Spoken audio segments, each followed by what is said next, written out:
प्रिय मृणाल, मला माहित नाही मी तुला आज पत्र का लिहितोय, पण तुला भेटल्यापासून एक विचित्र काहूर माझ्या मनात निर्माण झालं. तुला खोटं वाटेल पण आपली खूप जुनी ओळख असावी असं वाटतंय. मी सहसा कोणाबरोबर फारसं शेअर करत नाही, पण कसं कोण जाणे मी तुझ्याबरोबर खूप गोष्टी शेअर केल्या. खूपदा तुला लिहावं असं वाटलं पण धीर झाला नाही. तुला काय वाटेल या भीतीनं मी गर्भगणित झालो. आपल्या मनाला असं खुंटीला बांधून थांबवता येत नाही ना बघ. सैरावैरा धावत राहतं, ते चौखूर उधळतं. अशाच अवस्थेत मी आता लिहितोय की काय असं वाटतं. माझं काही चुकलं असेल तर मला माफ करशील ह्या आशेसह. प्रवीणनं जेव्हा मला घरी बोलवलं तेव्हा मला यायची अजिबात इच्छा नव्हती, पण प्रवीण रागवेल या भीतीनं मी आलो. तुझ्याबद्दल तर माझ्याशी कधी बोलल्याचं मला आठवत नाही. तुला मी एका पुस्तकाविषयी बोललो आणि तू दिलेल्या संदर्भांनी मी भारावून गेलो. किती खोलवर विचार करतेस तू. माझ्यापेक्षा अवघी 4 वर्षांनी मोठी असणारी तू त्याहून अधिक मोठी आहेस हे मला जाणवलं. एखाद्या चुंबकानं खेचून घ्यावं आपल्याला तसा मी तुझ्याकडे खेचला गेलो. खूप रात्र झाली होती आणि अशा वेळेस इतरांना काय वाटेल या विचारानं तू मला झोपायला सांगितलंस. पण मला अजून बोलायचं होतं, खूप काही ऐकायचं होतं.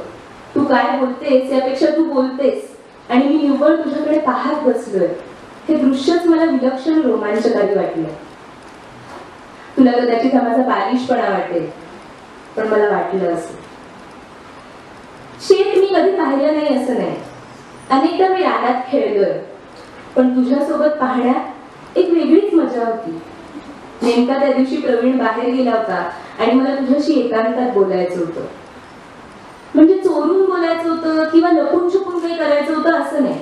फ्रँकली स्पीकिंग, मला आपल्या दोघांमध्ये आणखी तिसरं कोणीच नको होतं. मला तू हवी होतीस. तुझ्याशी असं अनंत काळ बोलणं सुरू राहावं असं वाटत होतं. पण घड्याळाला नसतो धरबंध हृदयाच्या ठोक्यांचा. आतमधलं जे बोलायचंय ते कधीच बोलता येत नाही. बोलणं अर्धवटच राहतं.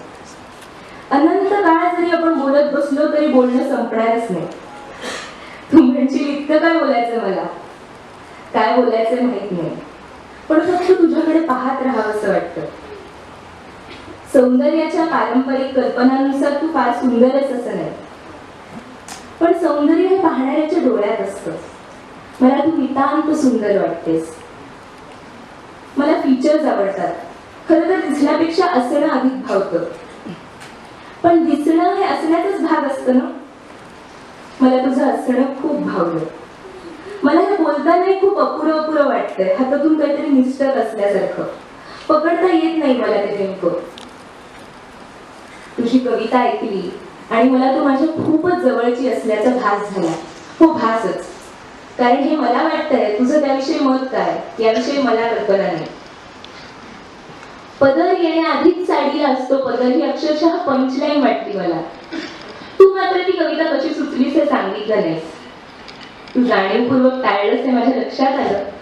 अर्थातच उखडलेलं अंगण सारवून लिंपून घ्यायचं काम कविता करत असते. त्यामुळे पुन्हा तिच्या मुळांचा धांडोळा घेताना होणाऱ्या जखमांच्या कल्पनेनंच दूर पळालेलं बरं. Most sensitive and vulnerable place is crowd. Don't you think so? एखाद्या लहानग्याला खेळायला कोणीतरी सोबती मिळावा तसं झालं मला तुला पाहिल्यावर. एका परभाषिक प्रांतात मायबोली बोलणारं कोणीतरी भेटावं तसं. एरवी आपल्या प्रांतात ते व्यक्तीचं विशेष काही वाटत नाही, पण अशा परभाषिक प्रांतात मात्र तिची उणीव ठळकपणे जाणवते. मला तर हा प्रांतच माझा वाटत नाही. मी जे बोलतोय ते इतर कुणालाच समजत नाही असं वाटत राहतं. आपणच वेड्या आहोत की काय ही शंका मला पोखरून टाकते. आपल्याला इथे जम बसवलं पाहिजे हे कळतं मला. त्यासाठी इथले नियम समजावून घ्यायला हवेत हेही कळतं मला. खेळ कधी ठरला आणि खेळाचे नियम कोणी बनवले, हे परिवर्तनीय आहेत की नाही हा सारा विचार न करता आपण त्यात बद्ध असलो पाहिजे हेच फक्त ध्यानात ठेवायचं. कठीण आहे सारं. कधीच कुणाशी मी यावर बोललो नाही, पण खूपदा मनात विचार येतो की आत्महत्या हा एक मार्ग. अनेक जण पळवाट म्हणतात किंवा निराशावादी विचार म्हणून अवहेलना करतात आत्महत्येची. पण मला सांग, लौकिकाचे हे सारे नियम मान्य होत नसतील तर तडजोड करत मलमपट्टी करत किती काळ करायचं? टिकून राहायचं, तगून राहायचं म्हणून जगण्याला काय अर्थ आहे? मला वाटतं आशावादी विचारांचं कधी कधी खूप मार्केटिंग होतं. प्रत्यक्षात आपल्या समाधानासाठीच्या गोष्टी आहेत. गंमत बघ, दुःख जोजवायचं नाही, वेदनेचं प्रदर्शन करायचं नाही असं म्हणत मी पुन्हा तेच करतोय. आंतरविरोधाची ही सार्वत्रिकता अशी ठाई ठाई भरली आहे. तू किंवा मी त्यातून कसे बाहेर पडणार? तुला माझं बोलणं समजू शकतं म्हणून हे सारं बोलतोय. आपलं पूर्वजन्मीचं काहीतरी नातं असावं, जरी मी पूर्वजन्म किंवा पुनर्जन्म मानत नसलो तरी, म्हणून हे सांगतोय. तू अशी नेमकी वेळ साधून आलीस माझ्या आयुष्यात, मला सांगता येणार नाही. इतका कोरडा झालोय मी की माझ्याकडे कोणताही शब्द नाही. मला प्रचंड रडावंसं वाटतंय तुझ्या मांडीवर डोकं ठेवून. मला हे तुला खूप दिवसापासून लिहायचं होतं, पण शब्द फुटत नव्हते. आजही मला जे म्हणायचंय ते नीट सांगता येत नाही. खरं सांगायचं तर माझं तुझ्यावर प्रेम आहे, नितांत प्रेम आहे माझं तुझ्यावर, जे मी तुला कधीच प्रत्यक्षात सांगू शकत नाही. तू अभिषेक सोबत रिलेशन मध्ये असताना मी तुला हे सांगणं अगदीच औचित्यही नाही याची मला पुरेपूर कल्पना आहे. आणि असं असल्याने माझ्या तुझ्याकडून कोणत्याही अपेक्षा नाही. You know, more expectation gives you more frustration. पण मला वाटत राहतं मृणाल, माणूस एका वेळी अनेकांच्या प्रेमात असतो. तो हे मान्य करणं नाकारतो किंवा नाकारणं त्याला भाग पडतं. इथं बरीच रात्र होत आली आहे आणि मी दारू प्यायल्यासारखं बळळतोय याची मला कल्पना आहे. So I am sorry.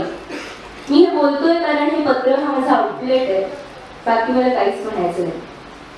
I am sorry Mrinal, but I love you. तुझाच कैवल्य.